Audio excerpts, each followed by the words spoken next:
Welcome back to City Trends. I have two special guests with me right now. I'm actually going to let them introduce themselves and share their titles with you. They're doing some great stuff here in the state of California, and I'm going to let them elaborate.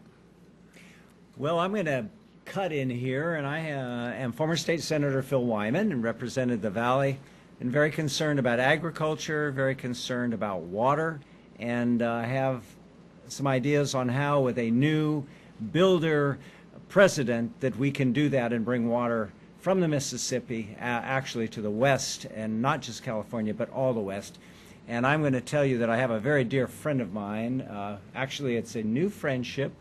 This gentleman, Mr. Klotz, Vincent, was his uncle was one of the top people for Max Rafferty, a person that was a superintendent of publication that said that you could do things that he can share, but you could have Christian values. You could speak about those things, and you'd raise up a Christian civilization. Sadly, that doesn't seem to have happened, but I know Vince would like to chat with you about that, and we're really glad to be here in Fresno.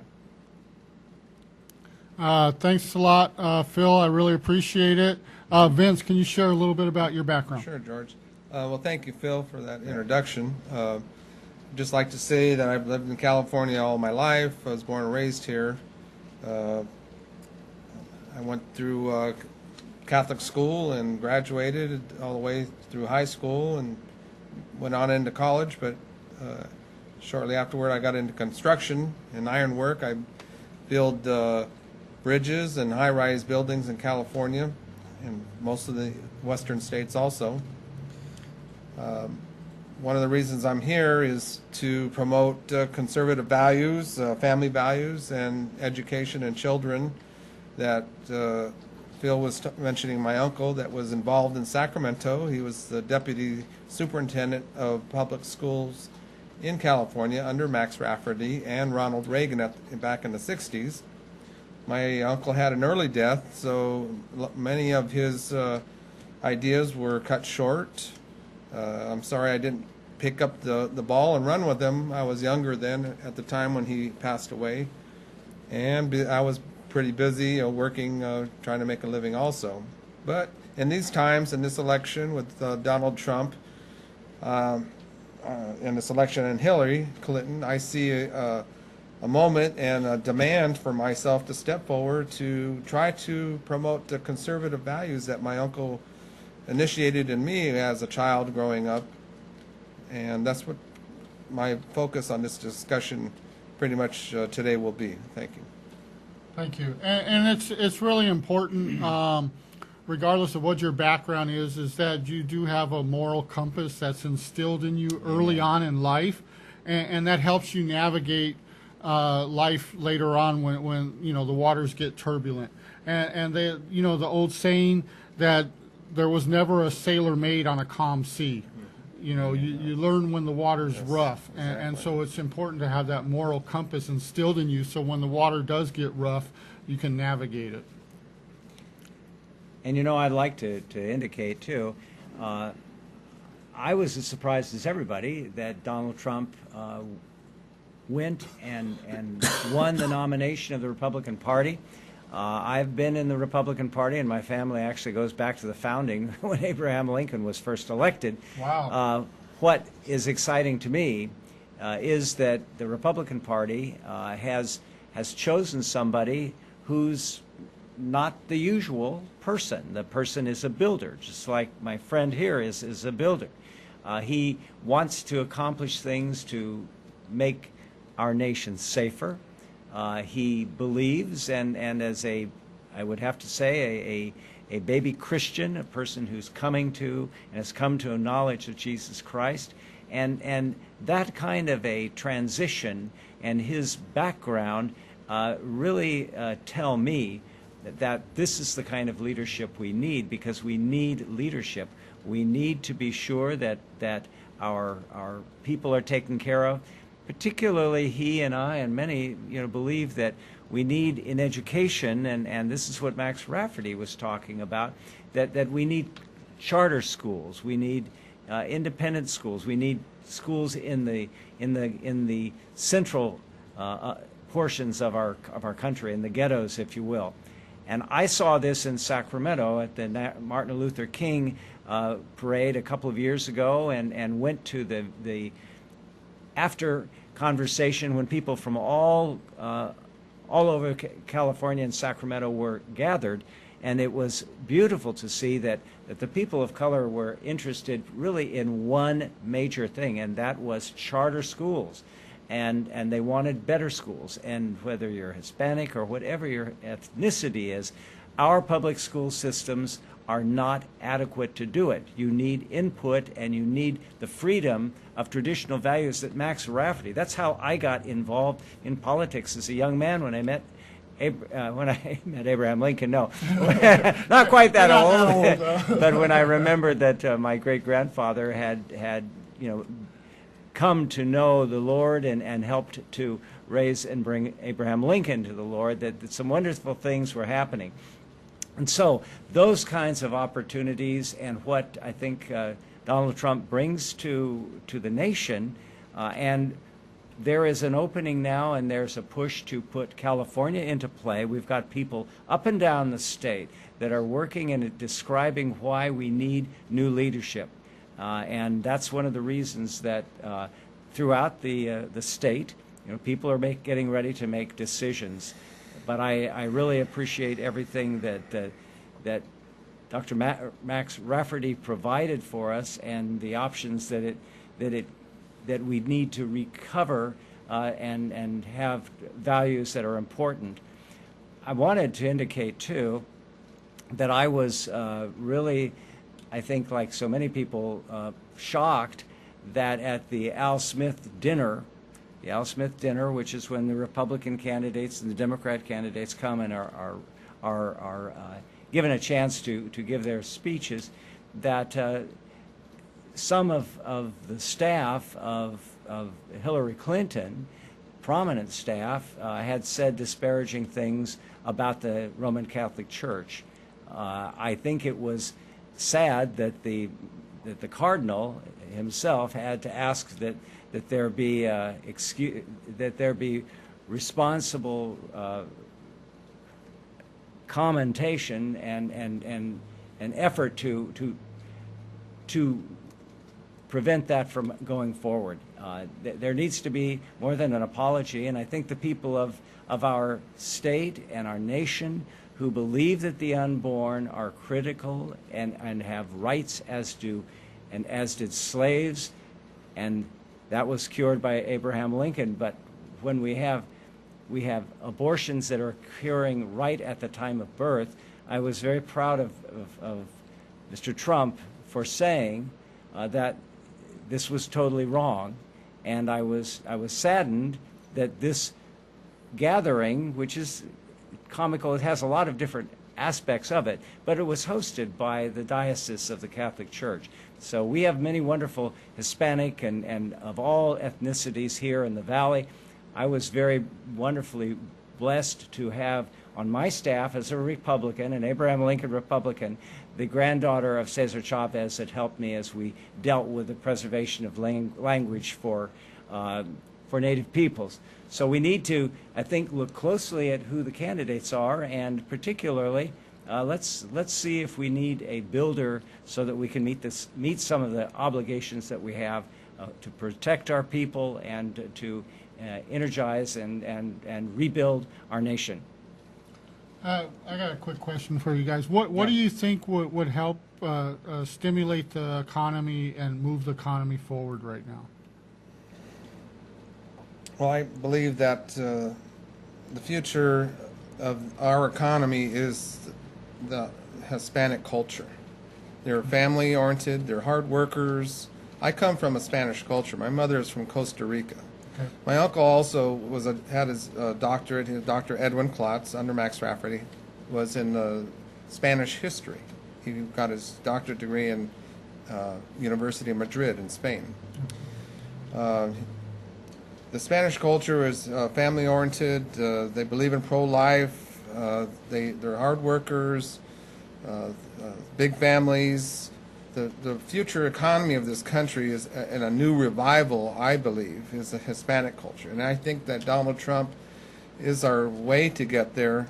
He will, I know he talks about, the borders, but I believe that he says he loves the Mexican people and that he wants more Mexicans in the state. So my belief is that getting the immigration laws to get 90% of immigration with the Mexican cultures and embrace this culture as a new future of America. This is a way that will have a fresh start and a new, hardworking nation. And I would certainly agree, and I think it's awfully important that we understand that there are wonderful Hispanic people who are already here, and there are people in Mexico that are criminals that are killing Hispanics and trying to bring the culture of well, not a culture that is very contrary to anything that's in our Constitution, killing people and in otherwise making Californians unsafe. So certainly those that are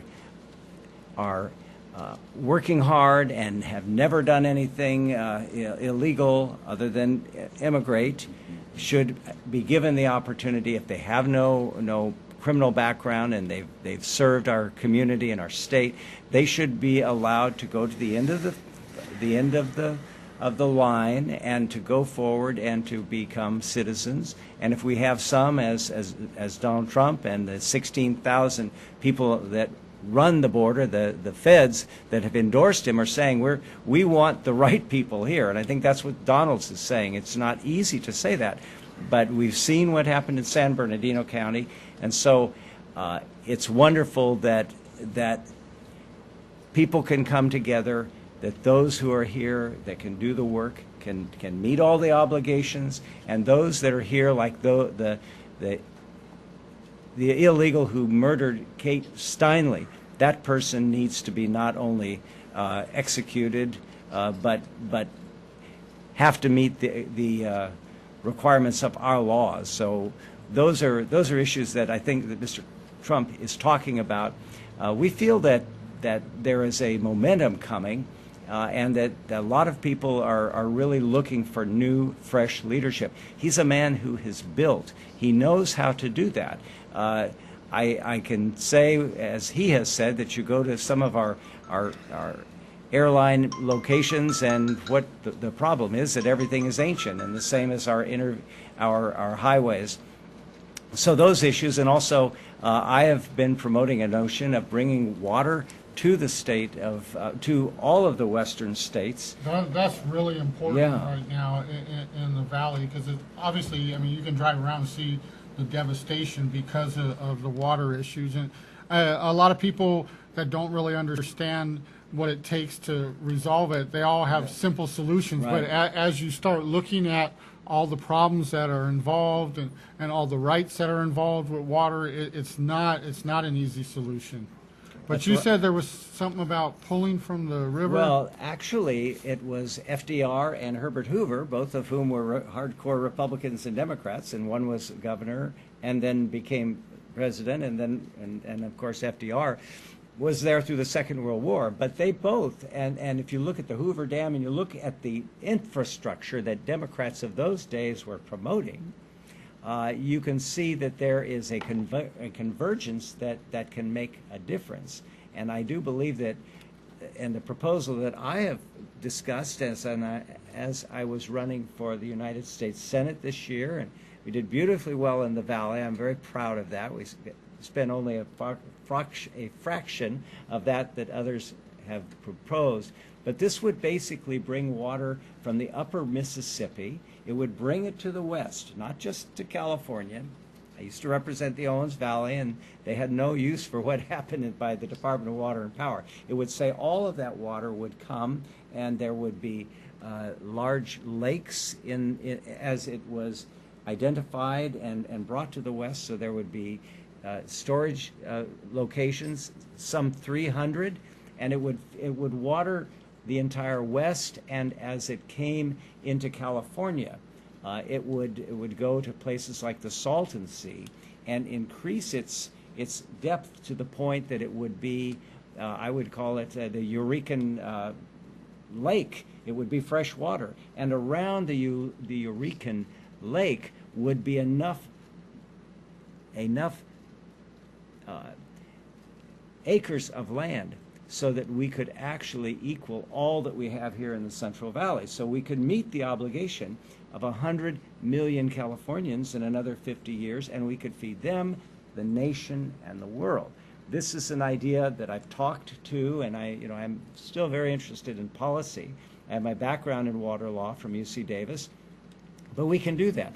And climate change, the climate is always changing, but to the extent that we need to be bringing water here and we can control it and we can use it. Imagine of each of these 300 lakes like we have for storage, there would be opportunities for clean nuclear power to be established. You would have people in recreation there. All the West would benefit. So when President Trump is there, I'm going to ask him if I can be one of his consultants and tell him how we're going to take care of the West. And I really am encouraging people of the Valley, those people who believe in life, those people who know and love the values of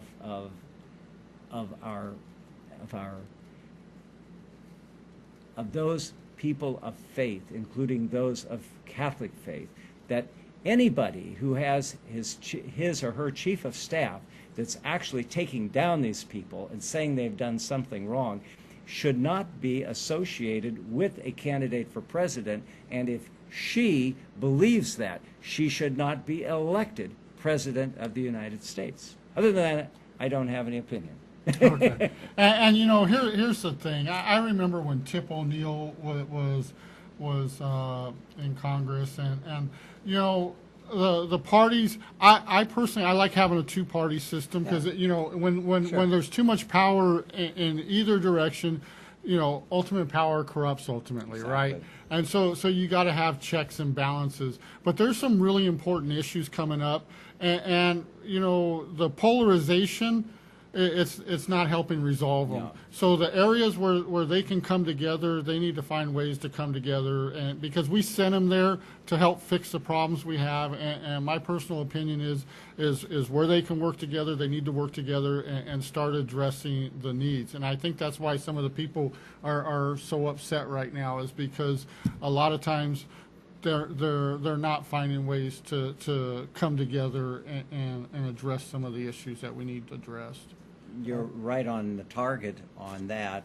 If a person can't perform and they can't keep the borders safe enough so people aren't killed, and if they can't go into the central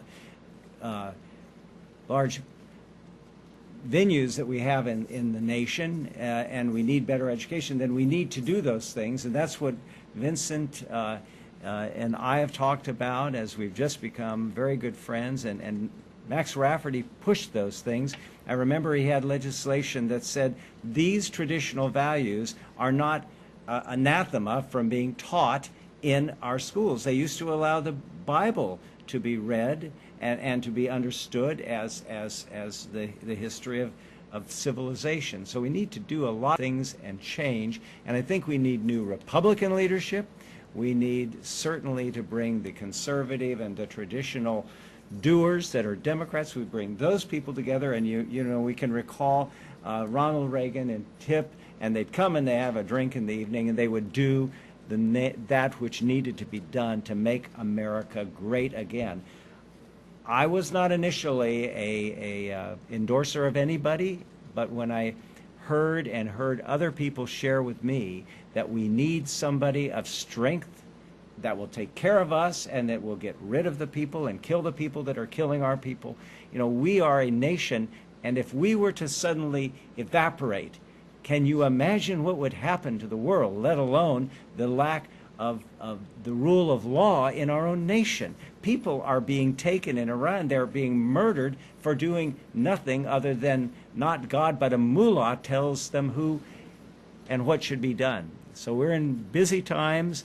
I look forward to this great valley becoming even more watered with water from the use of the brains of people coming together, and also, you know, our state and our nation becoming what it was and it is and it can be in the future. You know, you asked about a future economy, and I'm looking at the future politics of America now. Max Rafferty and my uncle promoted that they say that, you know, the future begins with the children's minds again. Max had my uncle, Dr. Edwin Klotz, write a guidelines for moral instruction in public schools, which was adopted by the Sacramento State Assembly legislature. to be distributed to all the public schools. And it was in response to this problem of not teaching religion in schools and Bible. But my uncle was able to show in the guidelines that in all of our laws, in our Constitution, the Bible is in there. All of our laws about just the basic theft and treating other people the right way is in our laws. So if we teach our children the basic civics in our school, get back to the basic civics Amen. to teach our children, and that there is a Judeo-Christian, there is a higher divine power of the Ten Commandments that has ruled our country since the beginning, since the foundation of this country. And this would impress on the minds of the children at the young age, then they will have that moral attitude and not just a hope for a future of a moral society. Now, my son today, even, you know, he says to me that I just don't see a future, Father. I don't see a future. And I think that kind of answers the question of a lot of people in this country out there that are wondering, what is the future? We're going to have to cut to a commercial, but before we do that, you guys have brought up some really key points. How can people get a hold of you if they want to get a hold of you? You know, I'm gonna kick that question back a little bit. I would be glad to talk to folks, and we can make that available. But you know, I have background in ag, and there's a wonderful fellow that I've met, and he's in Riverdale, and it's Johnny Takara. This is a man that can take a seat this time and bring fresh, interesting, and important issues to the focus, and can work with them. I think that we're very blessed that he is working so hard. He's worked very hard.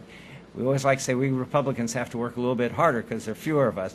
But he's a man of the people, and I can just personally say that I have attended the church in Riverdale. He's an awesome person. We need him in Washington, D.C., and so I'm just personally excited as I came up here in the Tower District and saw the people holding his name, and right at a point where there was a tent revival. They weren't just, they were there with his information because he is a wonderful Christian gentleman, and they were at a tent meeting, and you know that's what we need: more God and more decency in our elected officials. Thank you. Thanks a lot for coming on. I really appreciate it. you guys. You guys really covered a lot of material, and hopefully we can have you guys back again sometime. Okay. We appreciate that, and we appreciate Mike Briggs, wonderful people that are making this kind of a venue available for everybody, different views. I mean, that's what the American way is. God bless you both, and we appreciate that, and everybody in the Valley. And I want to thank them for giving me such a wonderful opportunity and a resounding, we'd like you to be Senate in the primary. That meant a lot to me because I've represented you, and you haven't turned away. You've actually still agree with me, and we agree with one another that we got to change things, and we got to make California great while we make America great. Thanks a lot. I really appreciate that. Any folks out there that would like to come on and share their viewpoints with City Trends, we have a free platform right here for you to do that. That's Thanks awesome. a lot. I got to cut to a commercial, and we'll be right back.